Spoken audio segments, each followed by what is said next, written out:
we are now back with the next episode, I guess, in the Mandalorian series of reviews. I think that's what you can call it.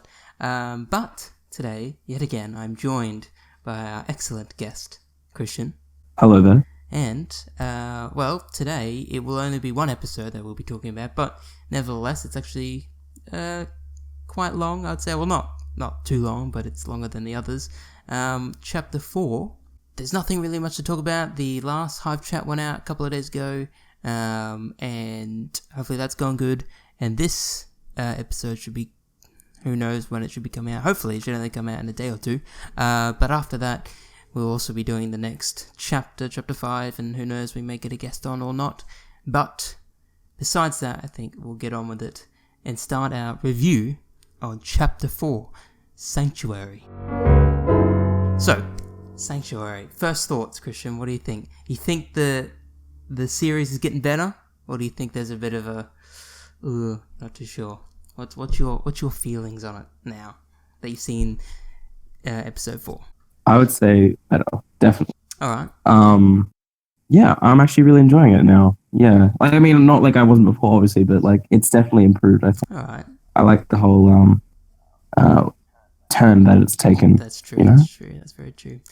I think, though, I agree with that. I think it's definitely getting better, but I definitely feel like that same stuff that we talked about last week is continuing. And the main thing is, I'm basically going to say right now, is that the entire plot of episode 4 is like the typical cowboy western plot of like Magnificent Seven or something like that, where it's like the villagers are getting attacked by some mercenaries. They're like, oh, we need some help. They hunt down some like bounty hunters.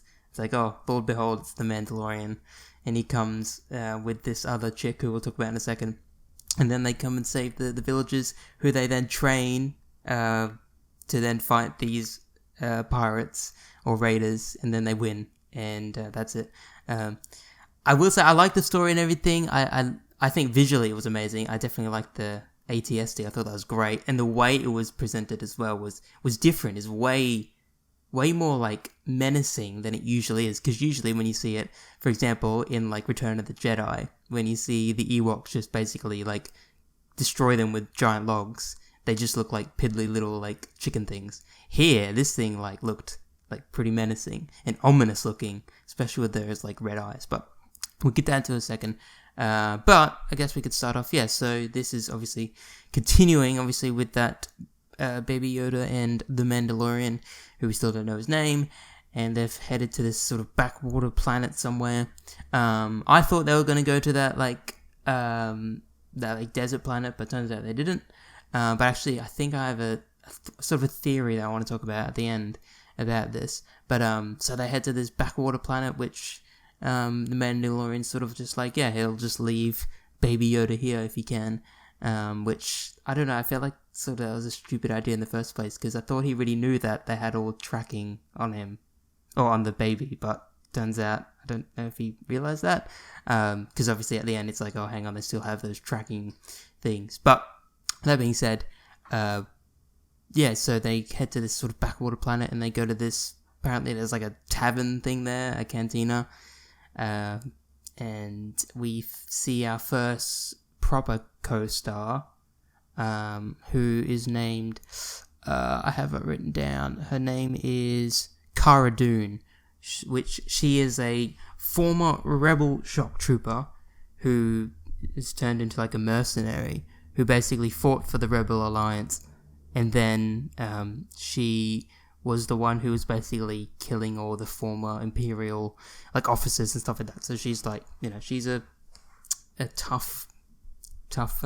soldier, and sort of, I don't know, I really felt that the introduction with her and the Mandalorian just felt rushed, and just felt a little bit forced, if you know what I mean.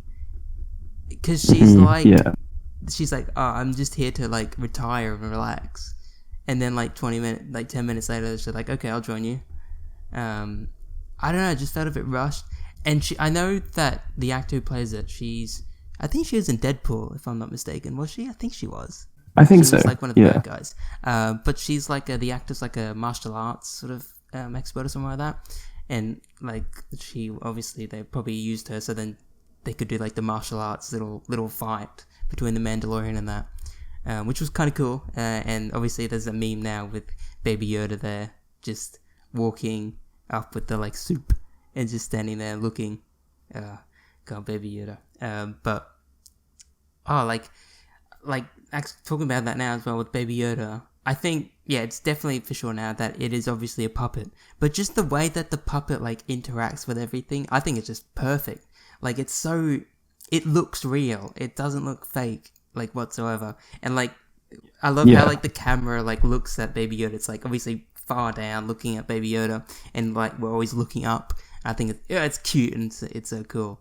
As we see sort of Baby Yoda walk through this land as he's just somehow keeping up with the Mandalorian, but it's definitely, I think it's credit to sort of the puppet making and that for Star Wars, which is definitely one of its strongest assets when it comes to this. But just I thought the greatest thing about it was just the way it interacted with everything. It just looked and felt real, which is like the key thing that you want. Is that's just like the thing that CGI can't really do, is that because it's actually not there, and like I guess actors in terms of like the way it's produced and stuff like that, actors sort of have to fake it.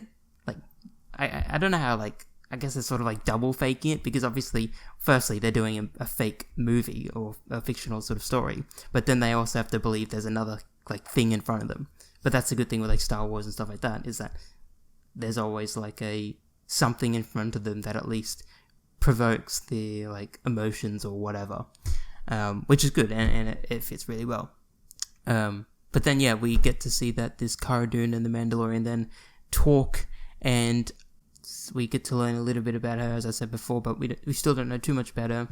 However, she's still some badass sort of like shooter or whatever. And then after a bit, we find out the Mandalorian is, I don't know, he's doing something on the ship, and then these villagers come and ask him to help. They've got some raider issues, and Mandalorian accepts because he thinks, oh, I can leave Baby Yoda there. What a great idea. And then he decides that, I don't know why he thought of this, but he's like, oh, I'm gonna go get Cara Dune to help me. And he just gives her the money or whatever. That's the introduction, and then we get to the village itself with both of them, and we find out a bit about the village and sort of what's going on and all that. But I feel like the way I just said all that, I just felt it felt really cramped. Like the whole story just felt a bit cramped. The way it was like, I really feel like the more I think about it, even though this episode was like the longest by like 3 minutes or whatever, I felt like it could have been split into two. But that being said, I feel like the problem would have been it just wouldn't work as well, but I just felt like it needed to be split in two. Do you know what I mean? Did you feel that? Yeah. Like it definitely, for this type of episode, given like how you said earlier with the obvious like reference to the Magnificent Seven or Ridiculous Six, it's definitely probably it's that thing where it's like it definitely could be at least an hour episode. Yeah. I would say with I don't know, I just felt like it felt a little bit cramped, and I don't know, I guess it's because it just the way that like the time worked in it just sort of messed with me a bit. I'll get onto that in a second, but you've watched the Clone Wars, right? The Clone Wars TV series? Yes. This felt very similar to one of the episodes in the Clone Wars TV series. I don't know if you remember it, but there's an episode in the Clone Wars TV series that is essentially just like this, but with Jedi, obviously. It's basically how like the Jedi help these farmers to fight off some like raiders. It has like the exact same plot in terms of like the raiders and shit like that. I think I was looking up, I think the episode's called Bounty Hunters or whatever, but it felt very similar to that. And I think the also reason is that because the guy who made the Clone Wars, I can't remember his name off the top of my head, but he's also at least involved with the Mandalorian, so I'm assuming there's that influence there. But there's that. We also get some we also get to sort of get introduced to the village and stuff. But that being said, we also get to learn more about like the Mandalorian and stuff like that. Which is some interesting things that we learn about is that like it's obviously the thing that's on everyone's mind. Like, why doesn't he take his like helmet off or whatever? And the reason is because it's like part of his code, and essentially that if he takes it off, it's like he leaves he's done with it. Essentially, I guess that's the sort of meaning behind it, which is kind of it's interesting to think about that, because when you think about that, it also goes to show that Boba Fett and Jango Fett were. Oh, actually no, sorry, just Jango Fett. Wasn't a proper Mandalorian, because if you remember in Attack of the Clones, when Obi-Wan went into the clone facility or whatever to go check on it and everything, we saw Jango Fett without his helmet on, and obviously it just goes to show that he isn't actually, he's just using Mandalorian armor. But it's interesting, so then we get a little bit more sort of like, okay, understanding, because otherwise it's just sort of like, why would you keep it on this whole time? Because it's sort of like, how the hell do you do anything? But he takes it off, right? He takes it off just when no one's around, which is, it's I guess a valid thing, I guess. And in that being said as well. Yeah, that was like something that I was like, that definitely confirmed something for me, because I was so confused when he said he's never taken it off, right? Because like, obviously I was just thinking, how does he eat? Yeah, that's the thing, how does he or drink? Because that is like a little bit in the episode when he's like, I think when the girl comes in to like give him food, he's just like, yeah, I'm fine or whatever. We'll have it like later or anything. Because we never see him eat, we never see him drink. I'm just thinking, what in Star Wars, wouldn't they just have like helmets that like open up, like at the mouth or whatever, so then they could eat or something? I don't know. That just seems like logical to me. In a super advanced world or universe. But that's me. But I mean, when it came to Darth Vader, like he didn't even need to. Oh yeah, that's true. He just had his helmet or suit sustain him. He just had through whatever he was using. I'm not sure. I don't know. I honestly don't know. Maybe that's what it is. But we also learn more about him as a Mandalorian, and I think it's confirmed that he actually isn't a Mandalorian. He was just taken into the ranks of the Mandalorians, because he said that he was talking about how like those kids he was taken out at like that time, which I believe means that he isn't a proper Mandalorian, or if he is, he just doesn't know that. Which it's also interesting to think, because that means the Mandalorians take anyone in now, when it's really weird, because they're meant to be like this sort of super sort of xenophobic sort of warrior culture sort of thing, right? But I guess it sort of changed. But again, I took like last week when we talked, the last episode, we talked about how there was like that great purge or whatever. Maybe that great purge that sort of left the Mandalorians like scattered with only like a few of them left, it's maybe left them to resort to being like, okay, we can take more people in. But now thinking about that, because of the timing issue of everything, this guy, the Mandalorian, I'm just going to call him Prince Oberyn, because I need to distinguish the Mandalorians and the Mandalorian. It's very annoying. Well, let's just call him Prince Oberyn. Prince Oberyn has, because he was born at least during the Clone Wars, so that's when the Great Purge. The Great Purge happened during the Empire time. So it means that the Mandalorians took Prince Oberyn in before they had the Great Purge. So does this mean this might really be confirmed and everything, but just to me it goes to show that the Mandalorians take anyone in. However, there must be a reason why they take anyone in. Maybe they see something in somebody, but they're not like Jedi, so they can't really tell if they have like the Force or some shit like that. But maybe they just take anyone in and they just train anyone in. But that's another interesting thing, and maybe we'll find out more about that in the future.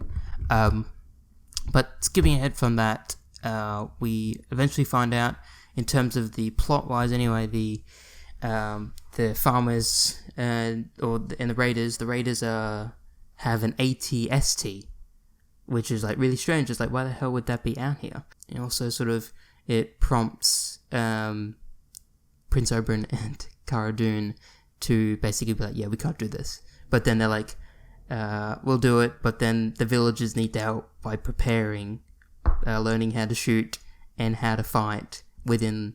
See, this is the problem. I don't know what the timing issue is here. Was it this like a week, or was this in a day? There's no way in hell these people learn to shoot a gun in a day or use a spear in a day. I just felt that was a bit of a problem for me, because that was the cramped sort of issue of it. It just felt that I didn't know what the timing was. It's not super important, but it's more or less that sort of like continuity sort of thing, because otherwise if I don't understand how it's all meant to go, I don't really follow along. But that all being said, it's also interesting to see, again, we said this before, that the Prince Oberyn isn't this badass killer. He can't do this by himself. Even against an ATST, which, come on, we know how like terrible it really is. It's just this chicken walking thing, right? You just need a couple of giant logs and some Ewoks and you'll be fine. But even Prince Oberyn's like, I can't do this. He can't take it on by himself. Which is, I think, is another sort of, it's a flaw thing, right? It's that he even knows his limits and we also see his limits, which is cool, because I think it also establishes almost like a standard for the rest of the series, because it obviously shows that he can obviously be outnumbered and be beaten, as any other ordinary person can be. So at least gives more merit to that there is that proper character there with a proper character development and everything. And that also being said, he actually has more dialogue, and it's interesting dialogue now, and it's also not more or less just one-liners, it's actually proper things, and that sort of comes about because he meets that girl, the widow, and he obviously talks to her about his past and everything like that, which is, good info dumping, but it's also info dumping with character development, which is perfect, which, is great when it comes to stories like that, when they do two things at once. So yeah, we move ahead, and turns out, I don't know if it's in like a week, or if it's like in a day. They prepare the people to fight, and then whatever timing goes, Prince Oberyn and Cara Dune, they just sort of like, okay, we're gonna go and bring these pirate raiders to us. Then we follow this sort of like cool sort of sneaky scene into the outpost, and we find these like dog people, pirates, which are kind of interesting. I think we've seen them before, if I'm not mistaken, in like Jabba's palace or something like that in Return of the Jedi. I think they look very familiar, and they the pair go inside and they sort of blow up this little tent that has these giant tubs of blue liquid in, which I think is like the alcohol or something like that, because it looked very similar to like the drinks everyone was drinking. Because I think what is going on is here that the farmers were they're farming like krill or some shit like that, and maybe that's used as sort of like a liquor or something like that. Sort of, I guess, in terms of why the pirates are there. But we find out the pair managed to blow up the tent, but again, another thing that they fight off these dog people, but they are also sort of almost, not beaten up, but they're struggling a little bit. They can't take them all on. Even this like rebel shock trooper is meant to be like one of the best rebel troopers there are, also is having a hard time. And then they go out, and then there's this super ominous scene as they sort of like turn around, and you hear the noise of the ATST. And I just thought, holy, like, this, like, again, it goes to show when I was saying before with the stormtroopers, how they look way more menacing. I think it's the Imperium, entire different thing. The Imperial sort of, the entire sort of, the way we look at them all is sort of a lot more menacing and everything. Because when we see the ATST rise, it's got like these red eyes as it sort of just rises in the forest. I just like, because we've never seen it with red eyes or whatever. It just looks so ominous and menacing as just sort of coming out.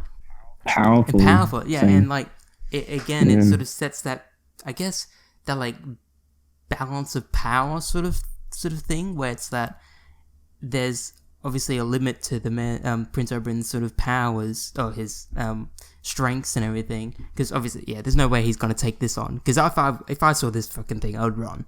Like, looking at it, it just looks freaky and everything, but again, it's just the way it was presented and everything, the visuals and everything with the ATSD was just great. when it came to that. And then obviously we get to see them follow to the trap at the village, and as they do, they're like, oh, we're going to trap the ATST in this like pond, but for some reason the ATST saw it, and it's like, oh, hang on, I'm not going to do that. And then there's obviously, I think it was a pretty cool fight scene with the villagers. Again, I don't understand how they got so good within like a couple of days, or of day, I still don't know. And they managed to take on the dog people. Some things mess up, but then Cara Dune grabs like the plasma rifle or whatever, then distracts the ATST, and then eventually she shoots like the pilot or whatever. Then the ATST comes down and falls into the pond as it collapses and is destroyed after Prince Oberyn plants a bomb on it, explodes, and it sends the dog people running back into the forest as the people have won. I thought, again, it was a pretty good fight scene with sort of the way everything was. The I guess the atmosphere created and everything was great. And in terms of, like the visuals and everything, again, they still uphold like a really cool sort of that aesthetic and everything. And then we go to the end where it turns out that Mandalorian can't keep Baby Yoda here, as I was saying before, they still got like the tracking thing on Baby Yoda, as this random bounty hunter came and found them and almost killed Baby Yoda, which would have been terrible. Thankfully, that didn't happen. It turns out, I honestly thought though that he was going to die. I thought he was. Like, I thought he was going to. I was like, oh my god, are they seriously going to kill the main plot device? I was like, no. But then, for whatever reason, I don't know how, but Cara Dune came out of nowhere and killed the bounty hunter. I just don't. I don't know. I just have some problems with the way, like, logic works in the film so far. Again, I shouldn't think too hard on it because it's a fictional story, but it's just, I guess, that logic, that internal logic of the world, just the universe and everything, how it works, like the timing. How did Cara Dune get there? How did she know that guy was coming? I thank God for her though, but still it just felt a bit weird. But interesting thing, a little Easter egg. I don't know if you picked it up, but at the start of the episode, Prince Oberyn referred to Baby Yoda as a Womp Rat, which is on Tatooine, if you don't remember from A New Hope, when Luke talks about killing Womp Rats or whatever shit like that. But they also talk about bullseyeing a Womp Rat, and I don't know if it's a proper thing. I saw it and I think this is right, but when the bounty hunter was scoped in at Baby Yoda, he was looking at the head of Baby Yoda, and I think there's a little bit of a reference to bullseyeing a Womp Rat, which in that case would have been Baby Yoda. But that's a little Easter egg that I picked up. I thought it was pretty cool. But and now it turns out that Mandalorian can't stay here. He's got to leave, and for whatever reason, Cara Dune is like, okay, I'm gonna go and just like live on this planet, and she just decides to not go with the Mandalorian. Again, it's that sort of moment of like, oh, maybe the Mandalorian might get another person with him. But I guess I was sort of also thinking is that the Razor Crest, which is his ship, isn't very big. I think it's got like 3 seats, so it's not very big. But then we don't obviously get Cara Dune to join the Mandalorian, which is a shame. But alas, that is what is to happen. And then obviously we go to the end, and we don't know where they are going next. Who knows? Maybe to another planet or whatever. I was just thinking, why don't even though they said it before, like it's a bit of a dumb idea, but why don't they just go to the New Republic and just hand in Baby Yoda? Like, I feel like Luke would take him in, right? But maybe not. I don't know. I guess then that's sort of goes against to what I was saying before, is that I don't want that Jedi Sith influence, but it just feels like a logical decision to me, is that why don't you just send it to the New Republic and just give it to the new Jedi Order, who will look after it and train it to be next proper Yoda. I mean, I feel like that's probably where that's going to lead. It probably is. But then what does that mean for the rest of the movies? Like, where the hell did this Baby Yoda go? I guess we'll find out in the future, but I thought that just seemed like a logical decision to me when I was just thinking about it. It's like, instead of sending him to all these backwater planets where these hundreds of bounty hunters are going to track you down, why don't you go to the most heavily armored place in the galaxy and go to the New Republic, who will probably look after them and probably pay you for it as well. But, it's just me. But yeah, you're probably right. They may head there in the end for the logical conclusion for it. But still, I guess we're not too sure. But that's the episode. And I feel like just even the way I said everything, I feel like it just felt cramped. I don't know. And I think it goes again with you is that I think it just needed to be a bit longer and stuff like that.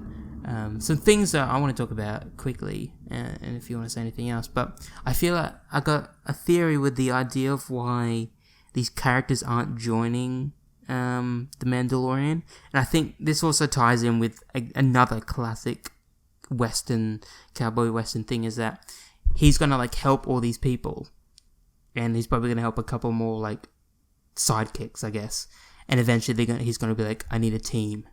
And he's like, I know a couple of people, and they're going to make a team, and they'll be like, hey, they'll have Cara Dune, Pigman, and whatever other people would be there.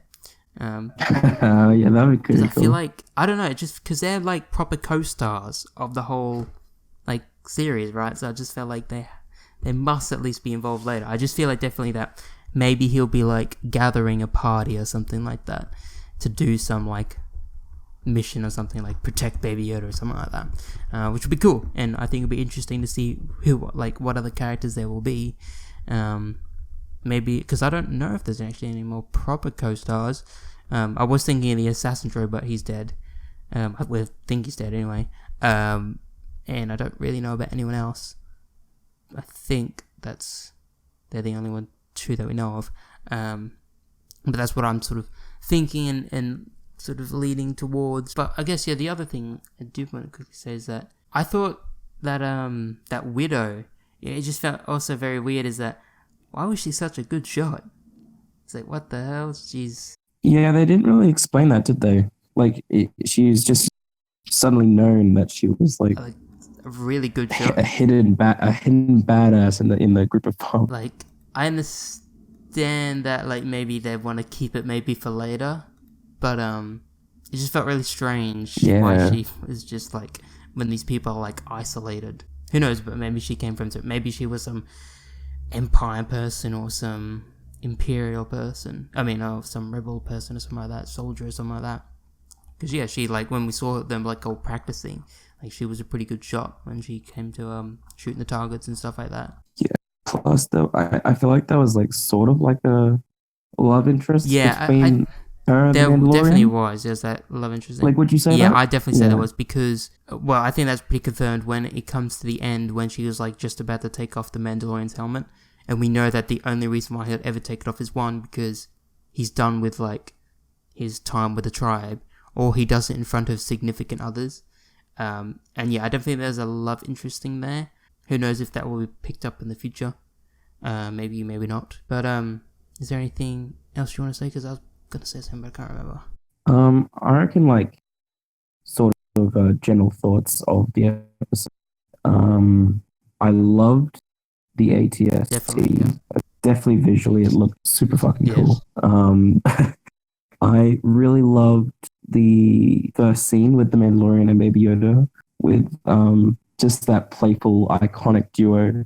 You know, like that line he says is like, stop touching. Yeah. Like he's such like a dad, you know? Yeah. I really love how it's kept up the visual and special effects throughout the series so far. And I definitely can say the dialogue has definitely gotten better as well. I think Mando definitely has a lot more lines in this episode as well. Yeah, that's true. You know? Also like almost like a bit jarring, and you know, because obviously he has that like more opportunity for that. Yeah. Like with Baby Yoda, and I think I'm not sure who the love interest name is, but with that as well. Yeah. What else? I think that's really. Oh yeah. Also, yeah. The whole thing with the Western reference. You know. Yeah. Like I did say earlier, it is a bit derivative, but I think like I do enjoy this specific type of like Western stories. Yeah, I know. So that's like why I definitely really enjoyed this episode as well. So I feel like it's very like I'm very biased, so it's yeah. But I think overall, definitely, this is definitely a series I am very much Yeah. keen to continue No, watching yeah, definitely. and talk about. Yeah, I'm definitely down with that. But I don't know. I feel like I'm biased as well to sort of this. Well, I would like, if there's anything with Star Wars on, I'll be like, yeah, it's amazing. I don't know. I think this episode, I don't know, out of all the episodes so far, it just made me a bit conflicted a lot more than the others. And I just feel like, Really, yeah, I think it's the thing of just the way the plot was and sort of, I don't know, because I've seen the exact same thing before, yeah, as I said in the Clone that's Wars, fair. and I just felt Yeah, like, I don't know, and again, it's the other thing which I said before, which was just the cramped nature of the story. It just felt too tight. It didn't like the thing is it didn't have like breathing rooms. I don't know how you'd say it, but it just didn't have time. no, that makes It didn't sense. have time Yeah, for the main ones. But I definitely think it had breathing room for lore. Definitely had that. It did amazing with that because, as I said, I love that. I think the breathing problem was with the introduction with Cara Dune and the Mando, and just the way that the timing worked with everything. It just felt really quick, and I just didn't really follow it very long. And definitely, yeah, I feel like I definitely really liked it. I wouldn't say it's the best one so far. I still like the last episode probably so far the most.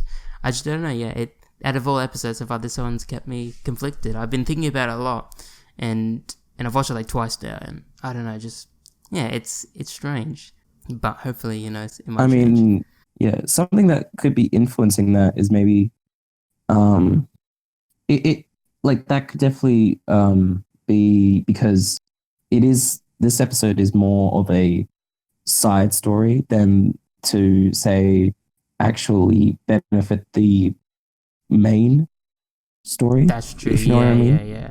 I think that probably definitely adds to that conflict there. I feel like if there was maybe something, just even the tiniest bit added in to actually contribute to the main story, I feel like then maybe you'd feel Yeah, a bit true. That's true. Yeah. less I conflicted. guess yeah. It's Maybe. like I think yeah. The problem is that like this entire episode was sort of pointless. I guess not like that's a basic statement. If you know what I Oh, mean, it's like that's a it's a strong strong statement, statement. but you know what I mean. It's like in terms of the overall Yeah. plot, it was sort of pointless because they didn't gain anything while they were here. Well, like what I mean. It's a bit weird. I didn't want it. That's not the right word, but it sort of felt a little bit like that. I felt like it just felt like there's yeah, in terms of the overall plot, it didn't really add too much to it, but still, I enjoyed it for what it was. It's just, yeah, I guess that was a bit of the problem, and I guess, yeah, it's just sort of the way that and everything was, and I think, again, the biggest problem was just the cramped nature of it all. I couldn't really, like, take the time to actually notice all these little things throughout the episode, but, that's that. I forgot, but it This is the way. the yes, this is the way. But the This is the director way. for this one was Bryce Dallas Howard, who's the actor in Jurassic World and stuff like that. Oh, Yeah, really? which is weird because That kind of quickly on that actually is interesting because of the whole ATST.